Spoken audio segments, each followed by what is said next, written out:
Okay, habang inaantay nating maluto yung ating pork adobo, i-unbox muna natin ang aking parcel kasi dumating na siya. So, I'm so excited. Let's go. Ooh. Oh, may shampoo and conditioner. Nawala kasi yung cutter ko. Hindi ko makita kung nasaan. But, it's okay naman kasi meron naman akong gunting. And this one, this one is conditioner. And this one is shampoo. Okay, meron na ulit ako. And alam nyo ba, may story ako dito. Before kasi, nagpunta ako ng Bora last 20, if I forgot, maybe 2024. Nagpunta ako ng Bora. And bakasyon ko yon.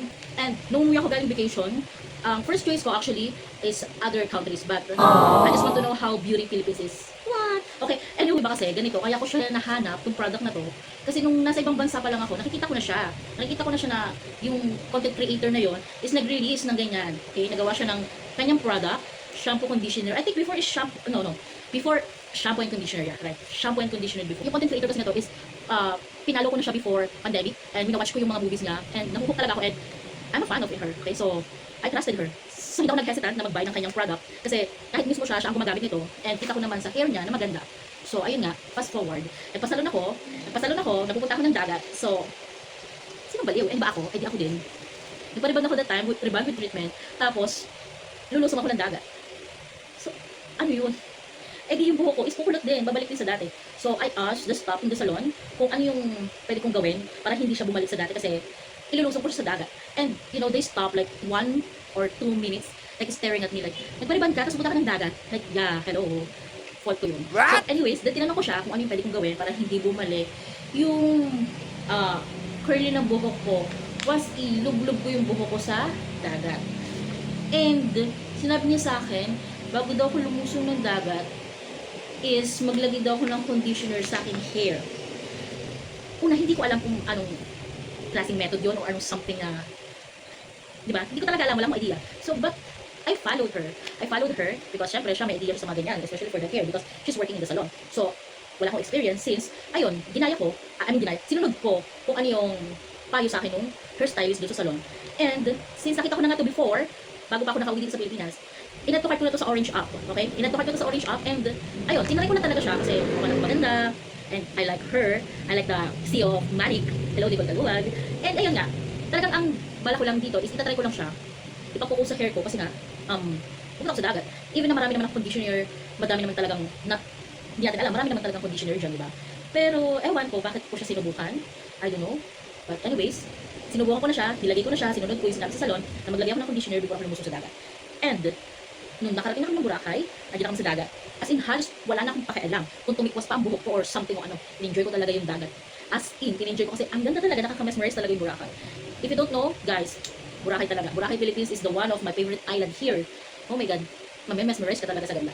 And, ayun nga, so, pagkatapos kong maglangoy-langoy, mag-floating-floating, butang sa pangpang, then syempre matutuyo tayo, di ba? Then ayun, tuyo na ako, and yung hair ko medyo mabasa-basa pa, pero pag haplos ko ng ganun, oh my God, babe, super lambot niya talaga sa hair. Then, excited akong umuwi ng hotel kasi malapit lang naman, since front beach lang naman talaga yung inabil kong hotel sa Boracay.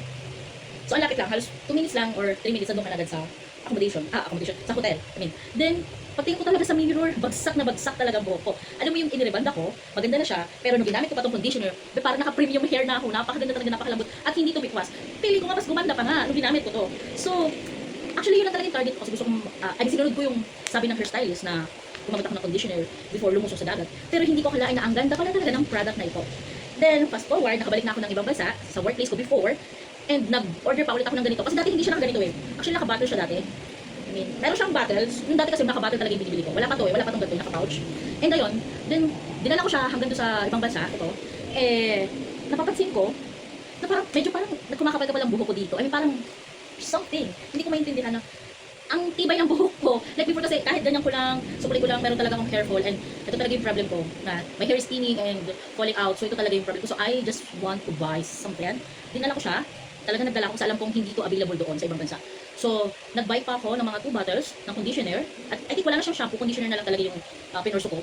Ayun lang, conditioner, 2 bottle. Then yung natira kong isang bottle before. So, total of 3 or 4, something like that. Basta alam ko total of 4 ang bottle na yun. Then, napapansin ko na talaga ang shiny ng hair ko, parang antibay niya na. Kasi unlike before, nakapag once ginaganyan ko lang siya, nahagod ko lang siya ng aking hands, and sinusuklay, talagang nagpa-fall out yung hair ko. Then one time, nag-uusap-usap kami ng mga workmate ko before, and sabi niya sa akin, stress ka ba dati? What? Sabi niya kasi tumutubo na yung buhok ko dito sa bumbunan. And yes, talagang tumubo talaga yung hair ko dito sa bumbunan. And pansin ko talaga, like, ganyan na talaga siya, kahahaba. Like, meron akong parang antena dito. And napapansin ko dito noon, tumutubo talaga siya. Pero, ang pinaka-cons ko sa kanya, hindi siya available sa ibang bansa. So, nung naubo siya, parang wala na rin. So, bumalik na naman ako sa mga ibang conditioner. And now, na nakauwi na ako, since meron naman ako mga conditioner pa before, dahil bigay ito ng company namin before. So, inubos ko muna yon. And now, after 6 and 7 months, ubos na. And finally, bumalik na ulit ako dito. So, kung naghahanap talaga kayo ng mga pampakapal ng buhok at pampatubo, kasi ito talaga yung marirecommend ko. As in, this one is legit. Yung link nito, and this one I purchased on TikTok. And TikTok shop. This one is available also in Orange Up, but since namili ng shampoo and conditioner sa ating TikTok shop, since ako yung nag-affiliate doon ko na lang siya pinorchase. And actually guys, hindi talaga kayo magsisisi dito. Balik kayo sa video na to kung tinry nyo and sabi nyo kung sinakita nyo sa akin kaya tinry. Hindi kayo magsisisi dito as in ay nito. Iba talaga yung smooth niya eh. Alam mo, talaga ng product na to. Basta, ang galing mo talaga, Miss Nicole Kaluwag. I love you na. Sana naman, hindi mo napalitan yung mga formula nito kasi, alam mo na, talagang ito bet na bet ko talaga to. Bet na bet ako nito eh, di ba? Ayun lang, kung magustuhan nyo itong aking shampoo and conditioner, nilagay ko yung link dyan, paulit ako. And i-unbox ko na yung aking second parcel. Tayo sa aking second parcel. Yan. At ko pa yun. Okay? Sika-sika pa Shein. Okay? This one is Lume. This one is Lume Support Serum for hair growth. This one is Mako. I want to try this because I saw in the TikTok also. They have a lot of good feedback about this product. And sinabi naman nila doon na effective na talaga siya. And I want to try it.